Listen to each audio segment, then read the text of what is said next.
14 رجل بايقني الي شخصيا، بايقني الي نعم. شخصيا، بايقني الي شخصيا اخوان، يشهد الله عز وجل.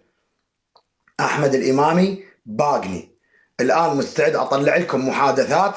هذا كتاب تبيين الكافي ب 260,000، لقيته ب 95,000 بالنجف، ب 95,000 سعره، 95,000 سعره. عيب عليكم انتم، مو عيب علينا، حتى تعرفون حقيقته، حتى تعرفون حقيقته. هذا البدايه والنهايه. شوفني كتاب ودز لي كتاب ثاني ب 220,000 لما شفته بالنجف، سعره 35,000، والله العظيم 35,000.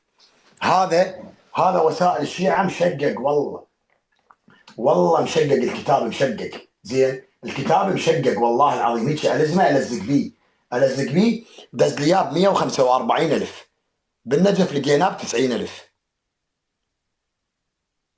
الشحن وحد، باقني بالشحن 200 دولار، دزينا له فلوس الشحن وحد. شنو اكو شحن؟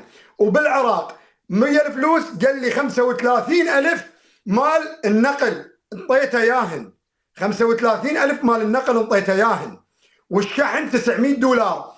دفع من عندهن 800، وهنا أنا دفعت 200 بالسويد، اني دفعت 200 بالسويد، ودز لي الوصل نسخه من الوصل. كله اذا تردون اسوي لكم فيديوهات واشوفكم المحادثات، بس انا ما اريد انزل لان انا خلص صاحب الزمان. بس اذا يريد يواجهني بث ببث، انا اتواجه وياه وافتح كاميرا. زين،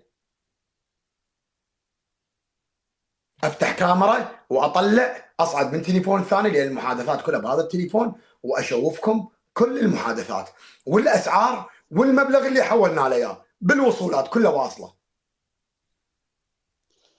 شنو اكبر من هيك؟ واضافه يعني انا اكبر، ابو نعم انا حسن. اعرف شيخ علاء فعلا، تراني اكبر من هذا نعم. هذا احمد اللي مسمي نفسه شيعي، يعني فعلا بس هو ما قاعد يكذبون، اكبر. يتجاوز، ما ساكت، قاعد يتجاوز